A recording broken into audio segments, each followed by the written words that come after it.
When you look at success from the outside, it often appears sudden. A man builds a company and sells it for millions. An athlete wins the championship. A writer releases a book that becomes a bestseller. And the world looks at that moment and says, what luck. But I can tell you, success is never sudden. Luck may open a door, but discipline is what keeps you inside the room.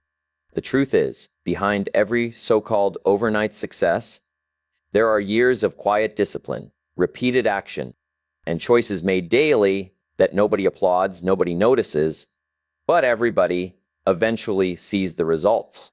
Discipline is doing what needs to be done, whether you feel like it or not, day after day, until it becomes who you are. Now here's the important part. Success is not built in a day, but it is built daily. You don't suddenly become healthy by eating one salad. You don't suddenly become wealthy by saving money once. You don't suddenly become skilled by practicing one afternoon. It's the repetition of small disciplines that adds up. That's why Jim Rohn would always say, success is a few simple disciplines, practiced every day. Discipline may look boring, but it is the only guarantee that tomorrow will be different than today. And discipline doesn't ask you to do extraordinary things. It asks you to do ordinary things extraordinarily well over and over. If you want to be fit, discipline is not about running a marathon tomorrow. It's about lacing up your shoes today, going for a walk, and repeating it until you can run. If you want financial independence, discipline is not about making $1 million overnight. It's about saving $1, then 10, then 100, and investing it consistently until it grows. If you want influence, discipline is not about giving one powerful speech. It's about reading, learning, practicing, speaking, and growing until one day people are ready to listen. The challenge is that discipline demands patience. The results don't show up right away. We live in a world of instant gratification, fast food, fast internet, fast success. But discipline works on the law of the farm, not the law of the lottery. You don't plant seeds today and eat fruit tomorrow. You water, you wait, you protect, you nurture, you stay consistent, and eventually the harvest comes. The harvest is guaranteed, but only if the farmer doesn't quit. Think about it this way. Every choice you make is either a discipline or a regret in the making. A discipline feels difficult in the moment, but it pays you later. A regret feels easy in the moment, but it costs you later. Discipline is studying when you'd rather sleep, exercising when you'd rather sit, saving when you'd rather spend, listening when you'd rather talk, and regret. Regret is skipping the study, skipping the gym, spending the money, ignoring the advice, and later wishing you could go back and choose differently. And so the question is never whether discipline works. The only question is whether you will embrace it now or embrace regret later.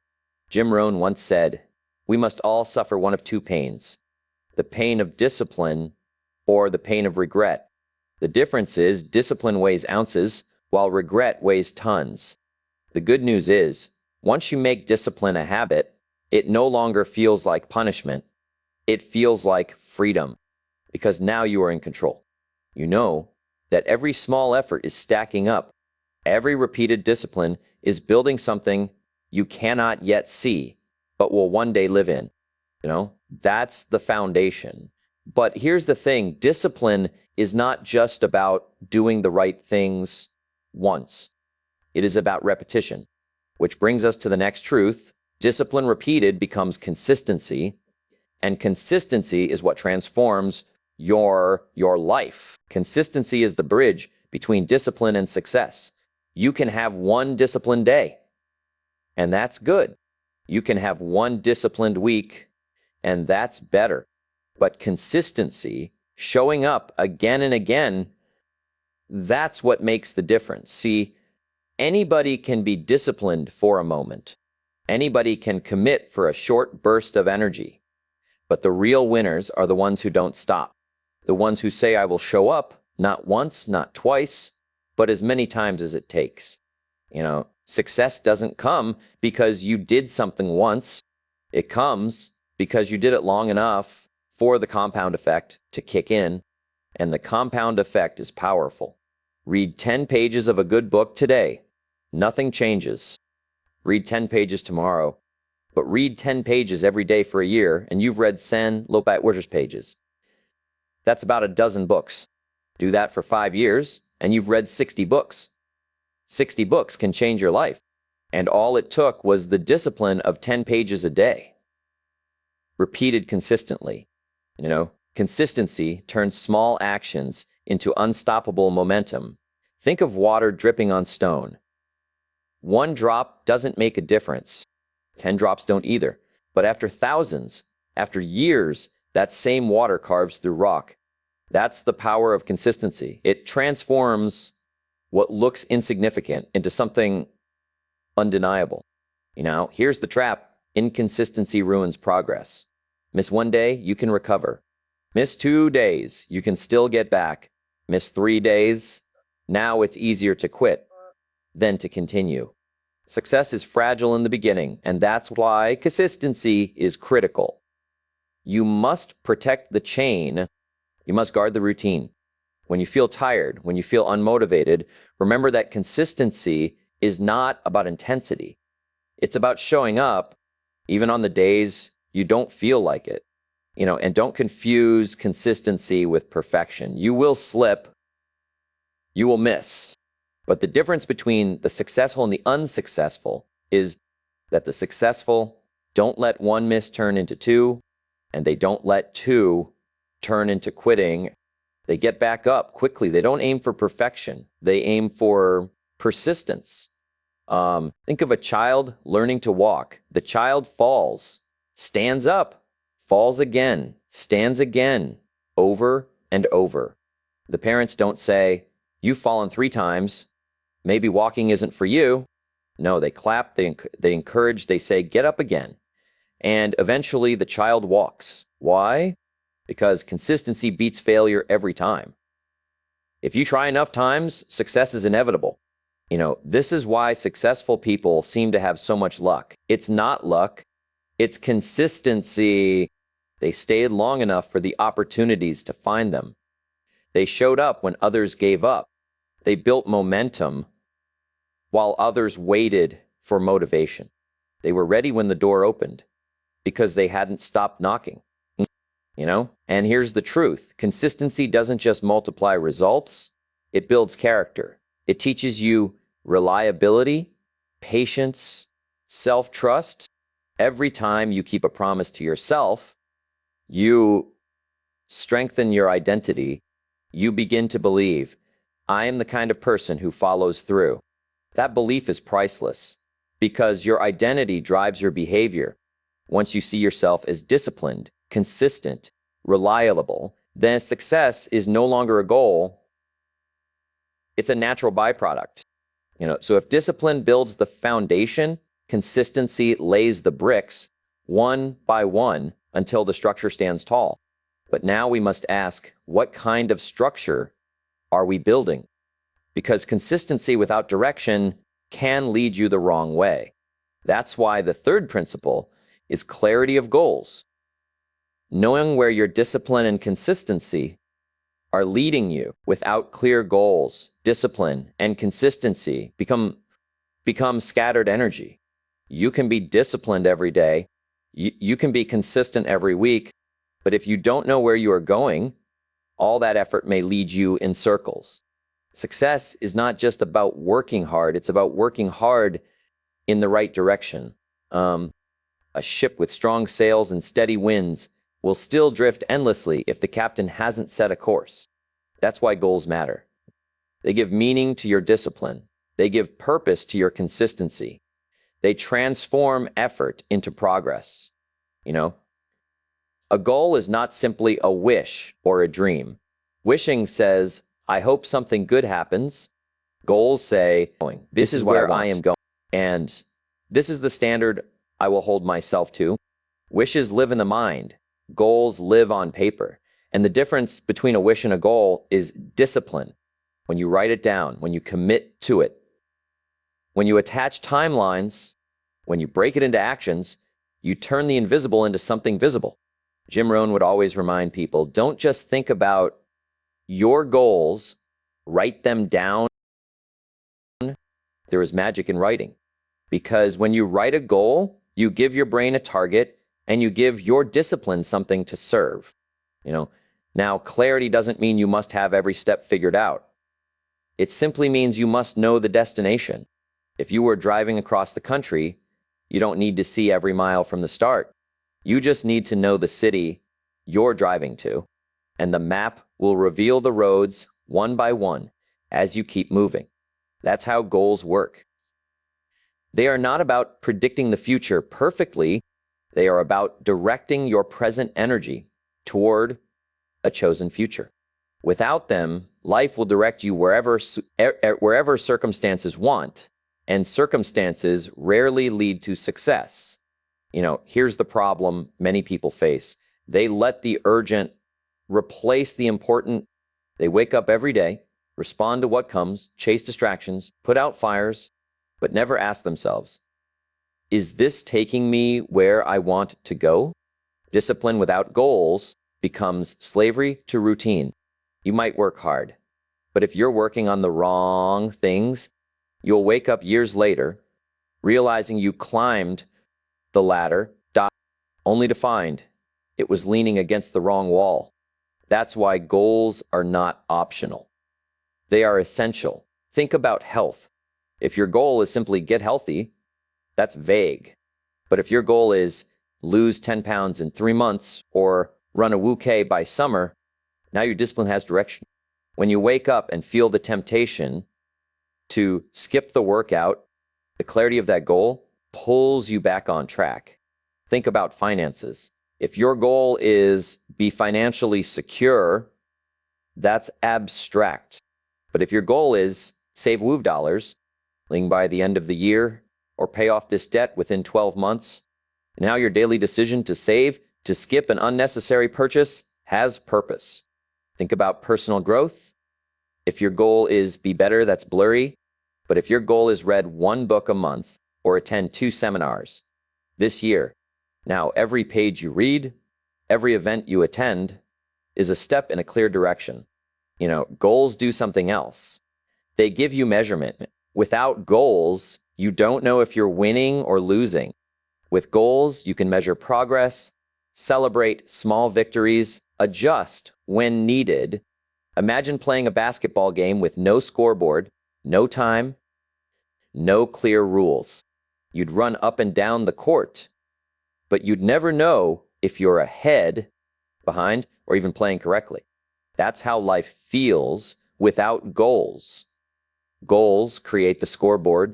They let you track improvement, and progress itself becomes motivation. And let's talk about vision. Goals are not just tasks. They are pieces of your vision. They remind you of why you started. When things get difficult, when discipline feels heavy, when consistency feels boring, goals are what reignite your fire. You say, this is not just about today.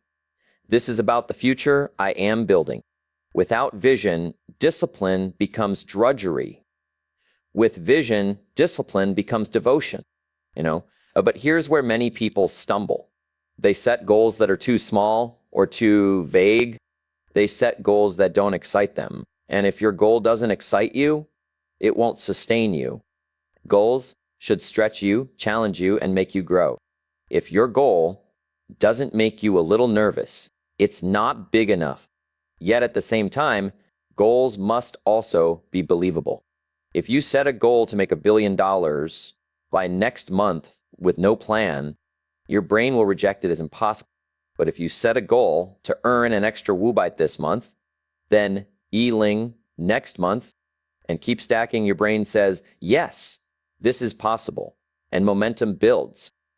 So goals live in that sweet spot between exciting and believable. Big enough to inspire, small enough to pursue. The best way is to have multiple levels of goals. Short-term goals keep you motivated today. Mid-term goals keep you focused this year. And long-term goals keep you directed over a lifetime. The short-term is like the steps. The mid-term is like the road. The long-term is like the destination. You need all three. Now, here's the final truth about goals. They shape you more than you shape them.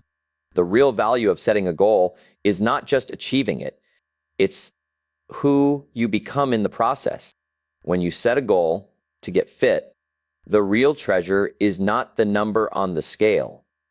It's the discipline, the energy, the confidence you build. When you set a goal to grow financially, the real reward is not the dollars.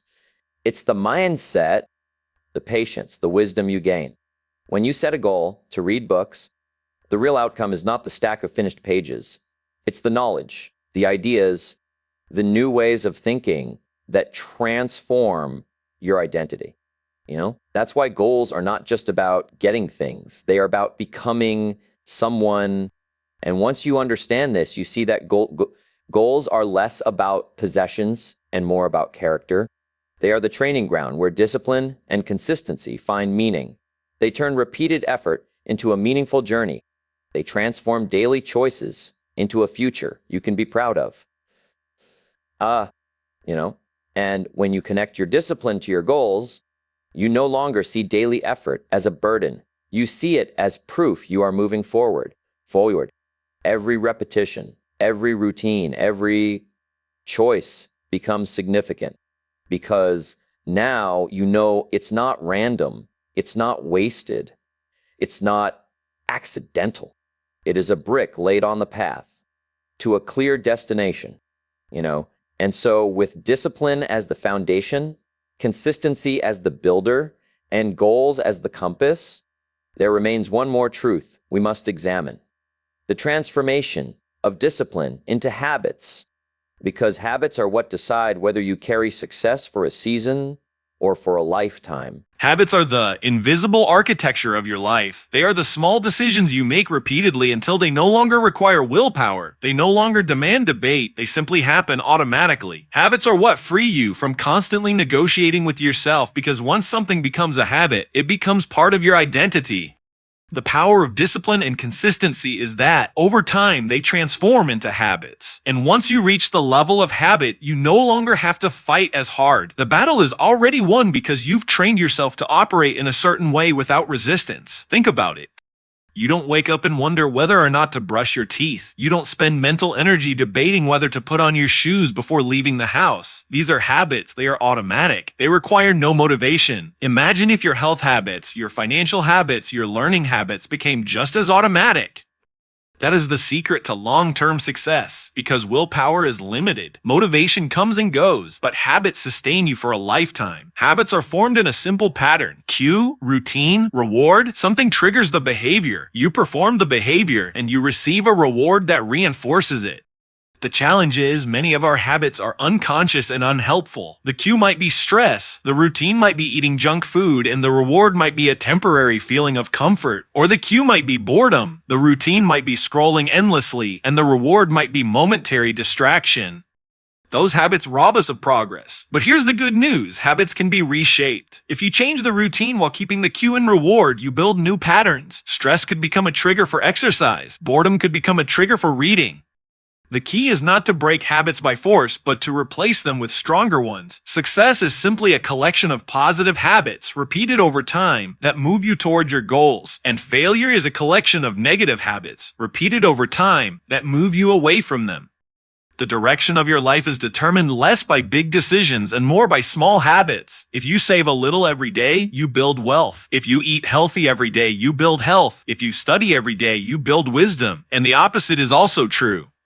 Habits accumulate quietly, but they reveal themselves loudly in the long run. The challenge most people face is that they try to change too much too quickly. They set a goal, feel motivated, and then attempt to change their entire life in 1 week. But the brain resists overwhelming change.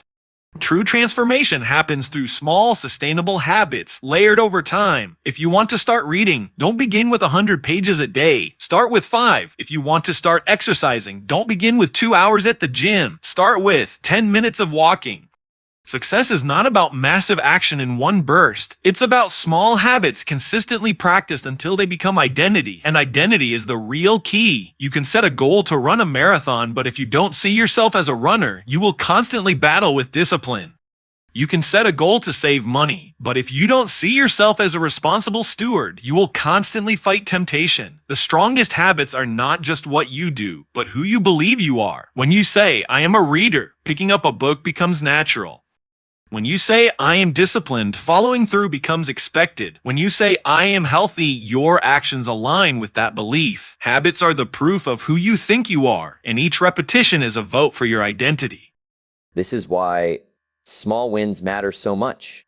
Every time you keep a small habit, you reinforce the belief that you are that kind of person.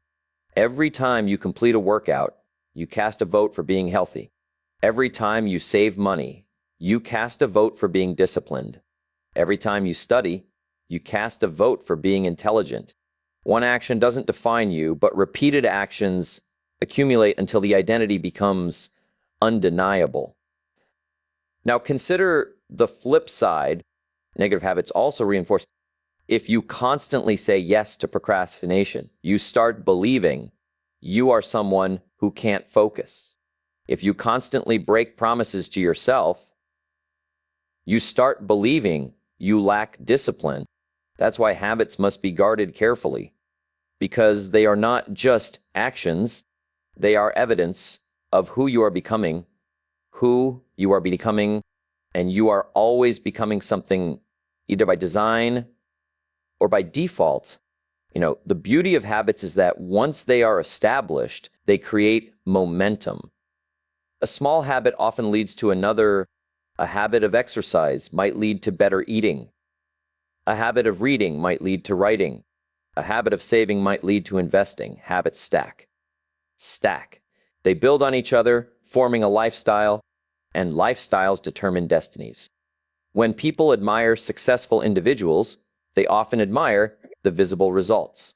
But if you look closely, what they truly have is a lifestyle made up of empowering habits practiced daily until they became second nature. There's also something powerful about environment. Habits don't exist in isolation.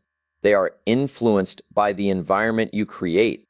If you want to build better habits, design your surroundings to make good habits easy and bad habits hard. If you want to eat healthy, put fruit on the counter and hide the junk food. If you want to read more, keep books by your bed, in your bag, on your desk. If you want to save money, set up automatic transfers so saving happens without thought. Environment beats willpower because environment shapes habits.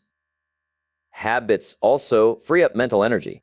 When you automate the right behaviors, you create space for creativity, problem solving, and growth.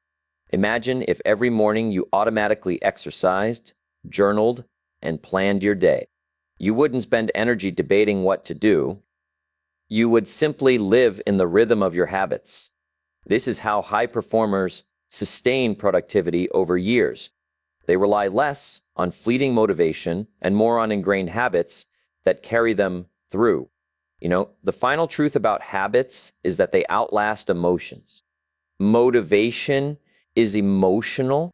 Some days you feel it, some days you don't. But habits are not dependent on feelings. Once ingrained, they happen regardless of mood. That's what makes them so powerful. They carry you on the days when your emotions would otherwise betray you. They carry you through discouragement, through fatigue, through temptation. And over years, they deliver results so consistently that people from the outside call it luck, not realizing it was simply the quiet, faithful power of habits at work every day.